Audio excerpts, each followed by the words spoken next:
Hello everyone, welcome back on our channel Divyashree physics. तो आज के लेक्चर में हम स्टार्ट करेंगे क्लास 12th का नेक्स्ट लेक्चर।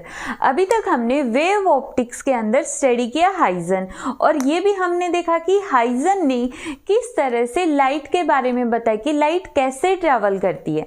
अब हम देखेंगे कि जो हाइजन है वो कौन कौन से फिनोमेनाज को एक्सप्लेन कर सकता है। तो उसने रिफ्लेक्शन का फिनोमेना बहुत अच्छे से एक्सप्लेन कर दिया, और अब हम देखेंगे क्या वो रिफ्रैक्शन को भी एक्सप्लेन कर सकता है। तो स्टार्ट करते हैं। Refraction using wave theory. अब या तो वो ये बोलेगा वेव थ्योरी, या फिर वो कहेगा हाइजन प्रिंसिपल के अकॉर्डिंग रिफ्रैक्शन को एक्सप्लेन करो। तो यहां पर हमने लिया सबसे पहले एक सरफेस कंसीडर कर लिया। ये हो गया हमारे पास कोई भी सरफेस एम डैश। यहाँ पर हम कंसीडर कर लेंगे कि जो एम डैश है वो एक रिफ्रैक्टिंग सरफेस है। Refracting surface. अब रिफ्रैक्टिंग सरफेस का मतलब क्या होता है कि जैसे हम एक ग्लास स्लैब लेते हैं, ठीक है, तो लाइट जब एयर में होती है और जब वो जैसे ही ग्लास के ऊपर टच करती है, मान लो ये ग्लास की स्लैब है, जैसे वो टच करेगी तो ये वाला जो सरफेस होगा वो होगा रिफ्रैक्टिंग सरफेस एम डैश, ठीक है। तो इसके ऊपर हमें क्या करवाना है, एक वेव फ्रंट को फॉल करवाना है। ये हमने वेव फ्रंट को फॉल करवा दिया। इसका नाम हम ले लेंगे ए और बी।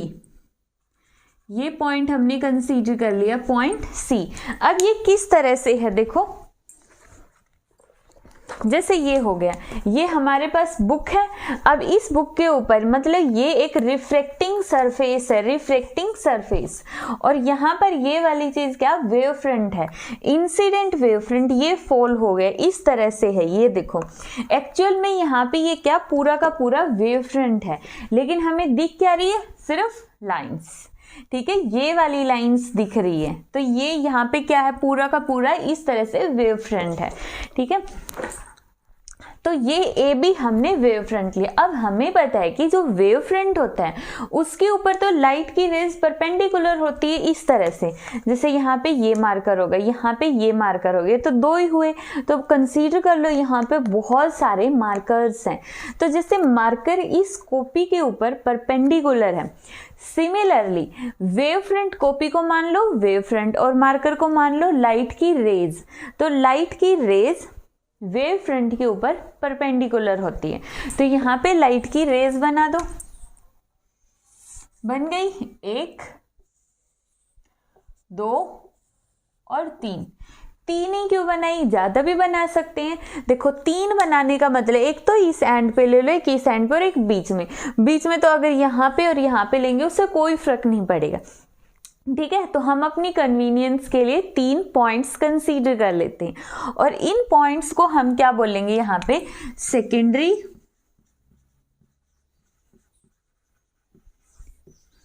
वेवलेट। क्या बोलेंगे, secondary wavelet.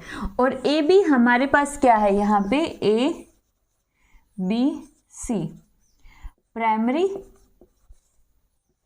Wave front, W for wave, F for front, wave front, ठीक है।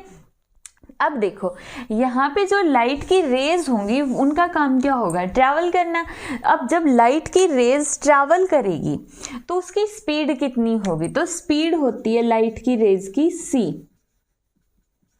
कहाँ पे, अगर हम बात करें एयर के अंदर, और स्पीड कितनी होती है v, कहाँ पर, जब हम बात करें किसी भी मीडियम के अंदर, और हमें पता है कि c ग्रेटर देन होता है v से। अब इनका कहने का मतलब क्या है, देखो जब लाइट की रेज एयर के अंदर होती, एयर फॉर डेंसर मीडियम, मतलब एयर का मतलब रेयर मीडियम। जब लाइट की रेज रेयर मीडियम के अंदर ट्रैवल करती है, तो रेयर के अंदर तो क्या उनके पास पूरा स्पेस है, वो बहुत इजीली आराम से ऐसे मूव कर सकती है। बट अगर तो वो मूव कर रही है डेंसर मीडियम के अंदर, मीडियम डेंसर है, मतलब वहां पे बहुत भीड़ भाड़ है, तब हम कैसे निकलेंगे, ऐसे कर करके निकलेंगे कि थोड़ी सी स्पेस मिल जाए, थोड़ी सी स्पेस मिल जाए, इस तरह से। मतलब स्पीड क्या हो गई, कम हो गई। तो यहाँ पर तो उसके पास पूरा खुला स्पेस था, खुला पूरा मैदान उसी का था। तो स्पीड कितनी है c। मीडियम में जाती है उसके पास उसके ऊपर रेस्ट्रेंट्स आ गए हैं, मतलब कि उसके ऊपर रेस्ट्रिक्शन आ गई है कि अब उसको स्पीड कम करनी पड़ेगी और साइड ले लेके इधर उधर मूव करना पड़ेगा। तो यहाँ पे स्पीड होती है मीडियम के अंदर v। ठीक है, अब कोई भी लाइट की रेज है वो c डिस्टेंस से मूव करती है। अब मान लेते हैं कि हम कितने टाइम तक उसको ऑब्जर्व करेंगे। मान लिया टाइम है t का मतलब 1 सेकेंड, 2 सेकेंड, 3 सेकेंड, 4, कितनी भी हो सकती है। ठीक है, लेकिन ये हर एक के लिए सेम रहेगी। अगर एक के लिए 1 सेकेंड है तो हर एक के लिए 1 सेकेंड रहेगी। ठीक है, तो यहाँ पे स्पीड c है, टाइम t है, तो यहाँ पे डिस्टेंस कितनी होगी। देखो डिस्टेंस का फॉर्मूला होगा स्पीड इनटू टाइम। ये डिस्टेंस तो होगी एयर के अंदर। ठीक है, हम यहाँ पे लिख लेते हैं c इंटू टी क्या है, डिस्टेंस। डिस्टेंस कहाँ पे, एयर में। और अगर हम बात करें मीडियम की, तो मीडियम के अंदर क्या आएगा, v क्रॉस t, क्या हो जाएगा, डिस्टेंस इन मीडियम।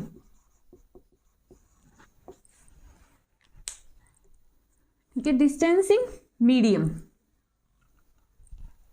तो अब देखो इस वेवलेट B से और इस वेवलेट C से और यहाँ से वेवलेट A से लाइट की रेज निकलेगी। हमें ये बताना है कि वो लाइट की रेज कहाँ तक ट्रैवल करती है, कितने टाइम के अंदर, सिर्फ t टाइम के अंदर। तीनों के साथ कोई पार्शियलिटी नहीं है, तीनों को हमने इक्वली ट्रीट किया है कि तीनों के अंदर से लाइट की रेज है वो t टाइम तक ट्रैवल करेगी। ठीक है, बस जो पाथ होगा, किसी के पास खुला मैदान होगा, किसी के पास थोड़ा सा होगा, मैदान कम होगा और फिर भीड़ होगी, और किसी के पास टोटल भीड़ होगी। क्लियर। तो यहाँ पे देखो जो B है ये वो लकी पर्सन है जिसके पास पूरा स्पेस है, ये जैसे मर्जी चाहे भाग सकता है। ठीक है, तो B से लाइट की रेज गई, बिल्कुल सीधी जाएगी। जो ये लाइट की रेज है बिल्कुल सीधी गई और यहाँ पे टच कर गई।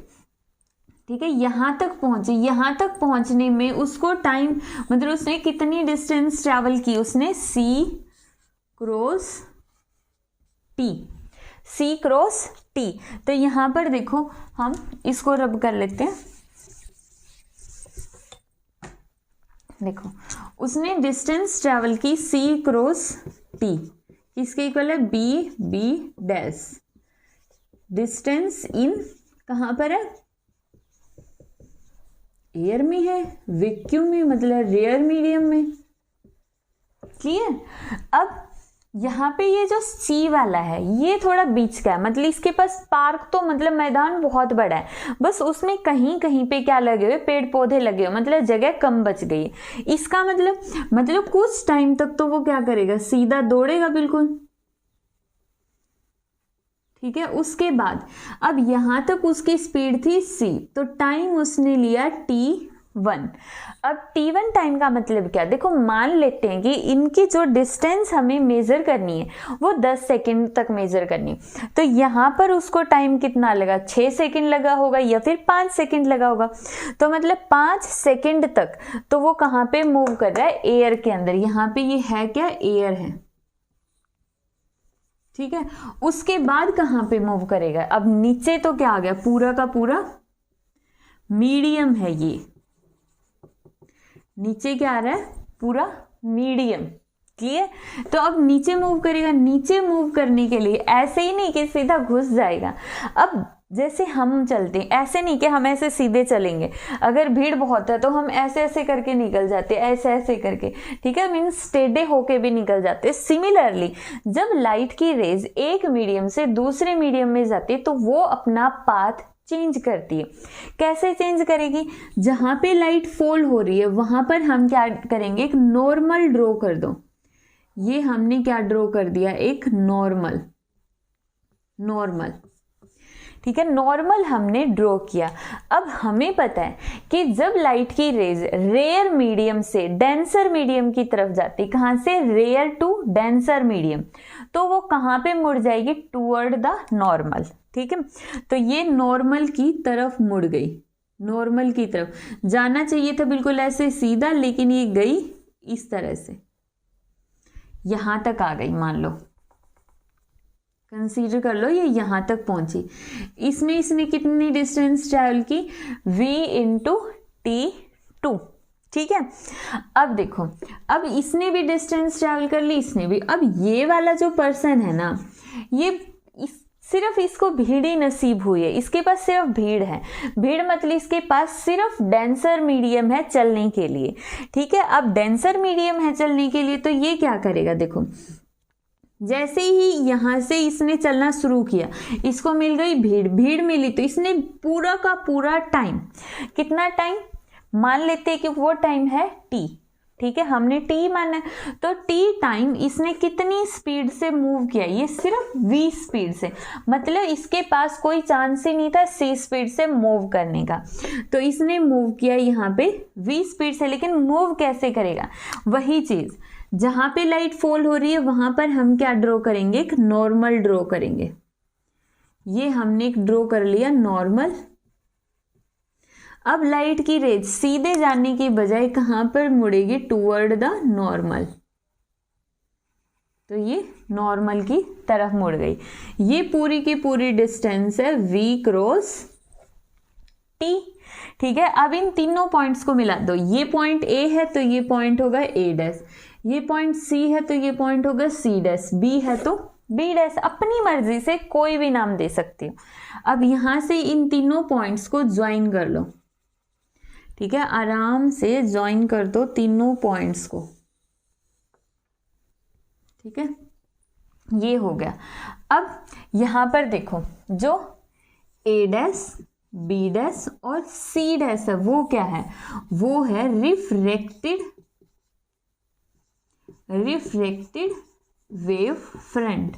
ये था प्राइमरी वेव फ्रंट, और इसको हम बोल सकते हैं इंसिडेंट वेव फ्रंट, प्राइमरी भी और इंसिडेंट भी। ये हो गया रिफ्रैक्टेड वेव फ्रंट। ठीक है, कौन सा, a डैश b डैश। अब हमें फिर से बताएं कि जो लाइट की रेज होती है वो कैसे ट्रैवल करती है मीडियम के अंदर, सॉरी लाइट की रेज होती है वो वेव फ्रंट के ऊपर होती है परपेंडिकुलर, परपेंडिकुलर है। तो ये जो लाइट की रेज है, देखो अब यहां से यहां तक इसको सीधा कर दो, मतलब इस तरह से लाइट की रेज चली गई, यहां से भी चली गई और यहां से भी।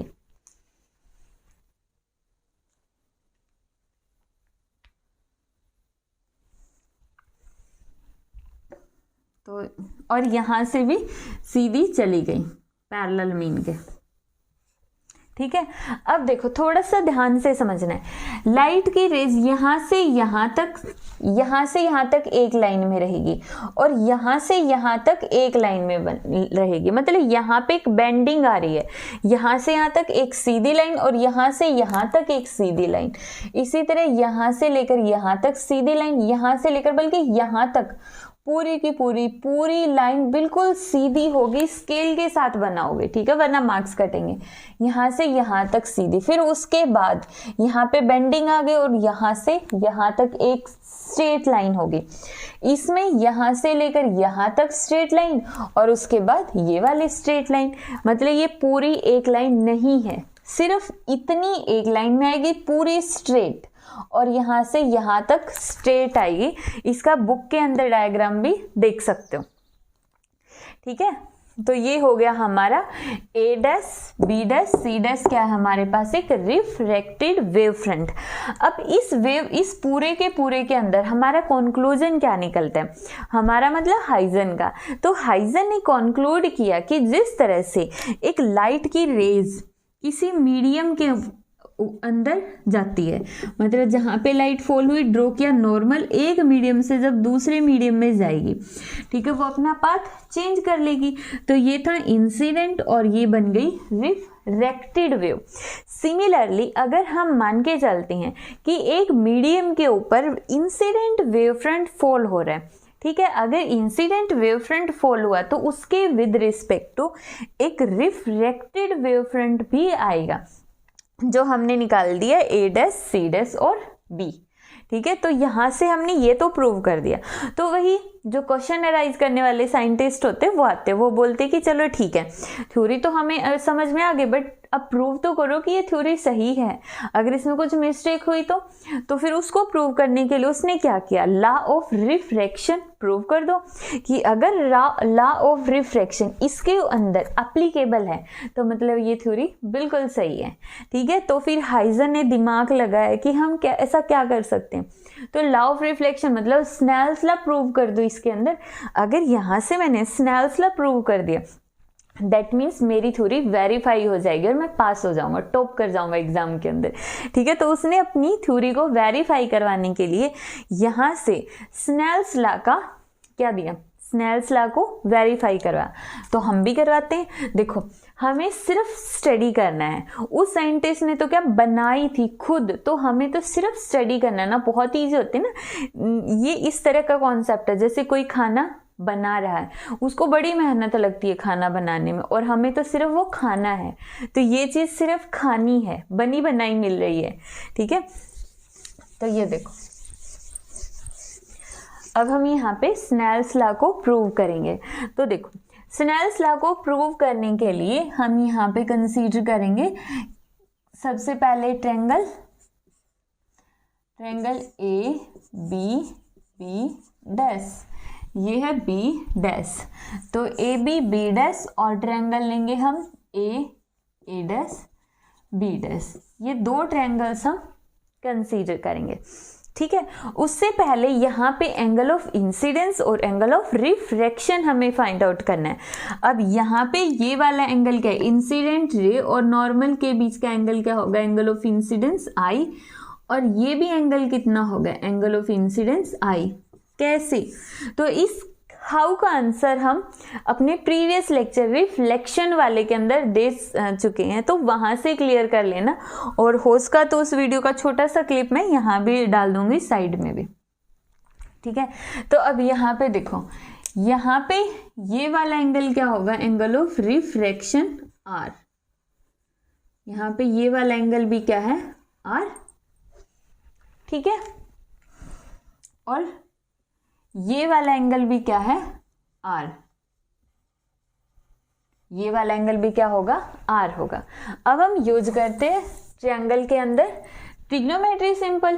ठीक है, ट्रिग्नोमेट्री बहुत इजी होती है, ध्यान से समझना। देखो यहां से हम लेंगे, हमें स्नेल्स लॉ के अंदर देखो स्नेल्स लॉ को प्रूव करने के लिए हमें चाहिए दो ट्रिग्नोमेट्रिक रेशियो, साइन आई और साइन आर। अब साइन आई निकालने के लिए हमें ट्रायंगल लेनी पड़ेगी ए बी डैश। ठीक है, तो हम यहां से निकाल लेते हैं सबसे पहले साइन आई। साइन आई निकालने के लिए हमने यहां पे क्या लिया, देखो P बाई एच, तो perpendicular divide by hypotenuse. Perpendicular कितना है, जो एंगल होगा आई उसके सामने की साइड होती, जो भी एंगल मतलब जो ट्रिग्नोमेट्रिक रेशियो का जो एंगल है, आई है तो आई, आर है तो आर, तो एंगल के सामने की साइड होती है हमेशा परपेंडिकुलर। तो यहाँ पे बी डैश, हाइपोटेन्यूज 90 डिग्री का एंगल। जैसे देखो ये वेव फ्रंट है, ये मार्कर कितने डिग्री का एंगल हो गया, 90 का। अब वेव फ्रंट को इंसिडेंट करवाना है, मतलब इतने एंगल पर, तो ये मार्कर ऐसे रखा हुआ था, ऐसे गया, देखो एंगल तो चेंज नहीं होगा ना, इसका एंगल तो कितना है 90 डिग्री का, और 90 ही रहेगा। ठीक है, तो मतलब यहाँ पे ये वाला एंगल भी 90 और ये वाला एंगल भी 90। ठीक है, तो इस एंगल के सामने की साइड क्या है, ए बी डैश क्या है, हाइपोटेन्यूज। अब बी डैश की वैल्यू कितनी है, बी डैश की वैल्यू सी क्रॉस टी, और ए बी डैश को रखो एज इट इज, क्योंकि इसके पास इसकी कोई भी वैल्यू नहीं है। सिमिलरली अब स्नेल्स लॉ के अंदर दूसरी चीज क्या होती है, साइन आर निकालना। तो साइन आर निकाल दो। साइन आर निकालने के लिए आर कहाँ पर है, इसके अंदर, तो मतलब हमने ट्रायंगल ली ए डैश और बी डैश। तो यहां से देखो एंगल के सामने की साइड ए डैश परपेंडिकुलर हो गया, हाइपोटेन्यूज ये एंगल 90 डिग्री का, ये भी 90 का, तो हो गई A B dash. Value put करो, ए डैश कितना है, V cross T, A B dash क्या है, कॉमन। ठीक है, तो अब इसको मानो इक्वेशन फर्स्ट, इसको मानो इक्वेशन सेकंड। Simply dividing